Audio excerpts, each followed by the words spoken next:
4 ans, cela fait exactement 4 ans que le président de la République conduit les destinées de la Guinée. Une Guinée longtemps dans l'ombre qui depuis refait surface. L'année qui s'achève aura en effet connu de la part de notre pays d'intenses activités diplomatiques, tant au plan régional qu'au niveau international. Résultat des multiples déplacements du président de la République à l'étranger pour montrer une nouvelle image de la Guinée, celle d'un pays attractif et résolument décidé à suivre sans détour le chemin d'un développement plus harmonieux. Le chef de l'État est justement l'artisan de cette voie empruntée par la Guinée il y a maintenant 4 ans.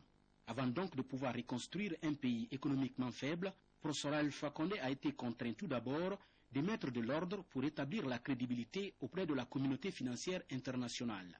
En seulement 4 ans, la dette de la Guinée a baissé de 66%.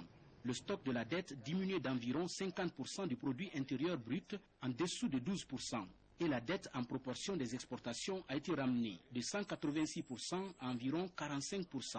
Certes, le chemin à parcourir est encore long, difficile et plein d'embûches. Pour assurer la prospérité, il faut des investissements, c'est-à-dire des investisseurs. Pour attirer ces derniers, il faut un état de droit, la stabilité politique, des infrastructures adéquates, de l'énergie. Autrement dit, un environnement politique structurel favorable. Et justement, le président de la République a réalisé et engagé les réformes nécessaires pour atteindre ces objectifs. Dans les grands rendez-vous du monde, la Guinée est désormais et toujours présente pour débattre des grands problèmes qui préoccupent le monde. À Bruxelles, par exemple, dans la capitale belge, le 2 avril 2014, le président Alpha Condé est venu rehausser de sa présence pour la première fois le 4e sommet Afrique-Union européenne. Un rendez-vous avec en toile de fond investir dans les personnes, la prospérité et la paix. En marge de ce sommet Afrique-Union européenne, une soixantaine d'investisseurs des pays du Benelux intéressés par la Guinée ont invité le chef de l'État guinéen à un déjeuner d'affaires. Déjeuner au cours duquel ces hommes d'affaires belges, luxembourgeois et hollandais ont émis leur souhait de s'engager dans le développement socio-économique de notre pays à travers la création de petites et moyennes entreprises porteuses d'emplois et génératrices de revenus. Le chef de l'État n'a pas manqué de remercier ses investisseurs pour leur engagement à soutenir les initiatives de développement qu'il a initiées. Dans la foulée, Professeur Alpha Condé leur a en outre promis toutes les garanties nécessaires d'investissement en Guinée. Dans le même ordre d'idées, le président de la République s'est rendu à Genève, en Suisse. Sur invitation des responsables du cercle diplomatique de Genève, le chef de l'État a pris part à un grand dîner avec au centre des débats les nombreuses richesses dont regorge la Guinée. Investisseurs suisses et ambassadeurs des pays du monde à Genève étaient au rendez-vous pour témoigner de leur soutien au professeur Alpha Condé pour les réformes engagées en Guinée. Là également, le président Alpha Condé a mis l'occasion à profit pour décliner à ces personnalités les nombreuses opportunités d'investissement qu'offre la Guinée d'aujourd'hui. Également, les exhorter à venir investir massivement en Guinée. Toujours en Suisse, le groupe des ambassadeurs africains basé à Genève a rencontré le chef de l'État pour le rassurer de son soutien ferme par rapport surtout à sa volonté d'instaurer l'état de droit en Guinée. Un état de droit qui, pour l'ensemble de ces diplomates africains, est devenu aujourd'hui une réalité. Toute chose qui rassure les investisseurs à venir massivement apporter leur part de contribution au développement socio-économique du pays à travers la création de petites et moyennes entreprises. Et c'est dans cette optique que des hommes d'affaires italiens ont invité le président de la République à Pérouse pour les témoigner de leur engagement à venir s'implanter en Guinée. Dans la foulée, Professeur Alpha Condé a rassuré ces hommes d'affaires italiens de sa disponibilité et de sa détermination à leur créer toutes les conditions nécessaires d'investissement possibles. Toujours actif et sensible aux problèmes de la Guinée en vue du soutien des partenaires au développement et des pays amis pour son émergence, le président Alpha Condé a également répondu à l'invitation du roi Mohamed VI pour la 7e édition de l'agriculture au Maroc, appelée Maroc Vert. Un rendez-vous qui a été suivi de la 9e édition du SIAM, Salon international de l'agriculture au Maroc. Ces SIAM, ici à Fès, visaient à davantage valoriser l'agriculture marocaine avec toutes ses filières. Et c'est pourquoi le président de la République, en compagnie d'une importante délégation, a pris part à cette grande rencontre pour s'inspirer de l'expérience du royaume chérifiant, dans le souci d'injecter davantage de véritables moyens dans l'agriculture guinéenne pour son développement. D'ailleurs, plusieurs responsables marocains et hommes d'affaires ont eu de nombreux entretiens avec Professeur Alpha Condé sur plusieurs sujets comme l'agriculture, les infrastructures routières, énergétiques et hôtelières en vue de leur soutien constant à la Guinée. Le message a été entendu et bien perçu par tous ces partenaires au développement de la Guinée qui se sont mobilisés un peu partout à travers le monde pour venir apporter leur part de contribution à la transformation du pays en vue de son décollage. Usines, infrastructures énergétiques, sanitaires, routières et hôtelières, ainsi que des habitats sociaux sont réalisés et d'autres en cours de réalisation. Cela grâce à l'ouverture de la Guinée au monde extérieur sous la houlette du président Alpha Condé qui, jour après jour, prend son bâton de pèlerin pour effectuer les déplacements en montrant aux investisseurs étrangers et partenaires au développement la nouvelle image de la Guinée, celle qui attire et qui affiche toutes les opportunités d'investissement. Des opportunités d'investissement qui coïncident avec une grave crise sanitaire, mais qui n'est pas une fatalité. La fièvre hémorragique à virus Ebola. Quelques pays ferment leurs frontières avec la Guinée. Certaines compagnies qui desservent le pays suspendent leurs vols et les investissements sont au ralenti. Parallèlement, plusieurs pays amis gardent leurs frontières ouvertes et des compagnies comme Air France, Royal Air Maroc, Brussels Airlines continuent de desservir le pays. Le président François Hollande et le roi Mohamed VI du Maroc et Philippe de Belgique s'inscrivent ainsi dans les annales de l'histoire de notre pays en continuant à tisser de bons rapports avec le peuple de Guinée dans cette période difficile.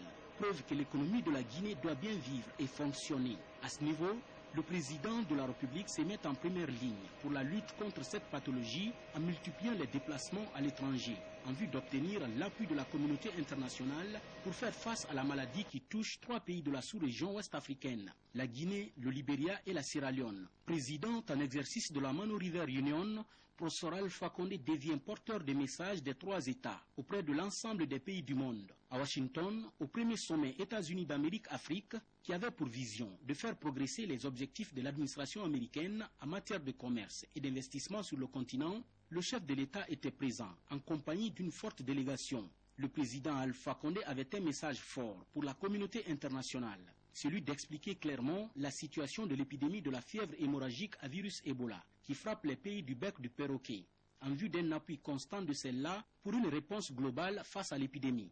Et justement, un mini-sommet sur cette maladie a été organisé à l'initiative du président Barack Obama pour montrer l'engagement des États-Unis d'Amérique aux côtés des pays touchés par Ebola, dans le souci de mener une réplique coordonnée et rapide. L'occasion a été opportune pour le chef de l'État, ici dans le pays de l'oncle Sam, d'avoir des rencontres avec plusieurs hommes d'affaires, spécialistes des transports, du bâtiment et des travaux publics, de l'énergie, des mines, ont eu de nombreux entretiens avec professeur Alpha Condé pour lui témoigner de leur intention de venir appuyer les initiatives de développement engagées par le gouvernement. Toujours aux États-Unis d'Amérique et cette fois à New York, le président Alpha Condé est venu prendre part aux travaux de la 69e Assemblée générale de l'Organisation des Nations Unies. Un rendez-vous qui avait à l'ordre du jour plusieurs sujets, et parmi lesquels on peut citer surtout la fièvre hémorragique à virus Ebola. Dans leur discours à cette tribune des Nations Unies, toutes ces personnalités ont insisté sur le danger que représente l'Ebola. Elles ont en outre martelé, je cite, « Ebola n'est pas que le problème des pays touchés, mais une réelle menace pour toute l'humanité. Il est temps donc que nous coordonnions nos efforts pour stopper cette épidémie. » Fin de citation.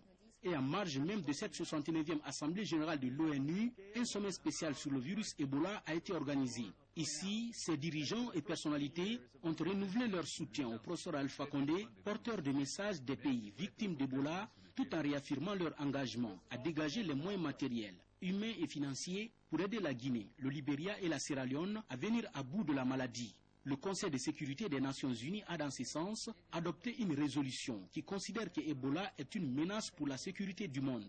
Toute chose qui prouve à suffisance l'engagement de la communauté internationale à soutenir les pays en proie à la maladie, comme l'a signifié au chef de l'État le président de la Banque mondiale. Jim Kim, spécialiste des maladies épidémiologiques, a dit toute sa satisfaction au professeur Alpha Condé de le voir se motiver avec courage et détermination pour non seulement son pays, mais aussi et surtout pour le Libéria et la Sierra Leone dans l'optique de tourner définitivement la page Ebola. Pour mieux exprimer son soutien aux pays victimes d'Ebola, le patron de la Banque mondiale a mis l'occasion à profit pour inviter le président Alpha Condé à l'Assemblée annuelle du Fonds monétaire international et du groupe de la Banque mondiale à Washington. Ce jeudi 9 octobre 2014, le président de la République arrive dans la capitale américaine pour prendre part aux travaux de l'Assemblée annuelle du FMI et du groupe de la Banque mondiale. Parmi les thèmes abordés, on note les défis d'une croissance inclusive et génératrice d'emplois, vers la fin de la pauvreté et pour une prospérité partagée, rôle de l'investissement public, approche résiliente pour la sécurité alimentaire, Et à l'ouverture des travaux, toutes ces personnalités ont évoqué dans leur discours la nécessité de conjuguer les efforts pour faire face à l'épidémie de la fièvre hémorragique à virus Ebola. Professeur Alpha Condé, porteur des messages de la Guinée, du Libéria et de la Sierra Leone, s'est félicité de la volonté affichée par toutes ces personnalités dans le cadre de la lutte contre Ebola. Pour justement faire en sorte que ces soutiens soient plus concrets et réalistes, ces personnalités du monde ont reçu tour à tour le chef de l'État pour discuter avec lui de toutes les possibilités d'aide en vue de faire face à l'épidémie. Et parmi ces personnalités, on note Ban Ki-moon, secrétaire général de l'Organisation des Nations Unies, Jim Kim, président de la Banque mondiale, Christine Lagarde, directrice générale du Fonds monétaire international, Rajiv Shah, administrateur de l'Agence des États-Unis d'Amérique pour le développement international, François Hollande, président de la République française. Le soutien de ces présidents et responsables d'institutions bancaires et internationales reste ferme et décisif. Plusieurs d'entre eux ont d'ailleurs rallié la capitale Conakry pour venir toucher du doigt les réalités du terrain en vue d'apporter un appui constant à la Guinée dans l'optique de bouter le virus Ebola hors du pays. Aussi se sont rendus en Guinée successivement les présidents Blaise Compaoré du Burkina Faso, John Dramani Mahama du Ghana, Ibrahim Boubacar Keïta du Mali, François Hollande de la France et le roi Mohamed VI du Maroc. À cela s'ajoutent les personnalités comme Rajiv Shah, administrateur de l'Agence des États-Unis d'Amérique pour le développement international, Jim Kim, président de la Banque mondiale, et Ban Ki-moon, secrétaire général de l'Organisation des Nations Unies. La présence de ces hautes personnalités prouve à suffisance que la Guinée n'est pas isolée et que son président, Professeur Alpha Condé, maintient de bons rapports avec les personnalités du monde de par sa volonté et de son dynamisme à hisser haut et fort la Guinée au rang des pays émergents.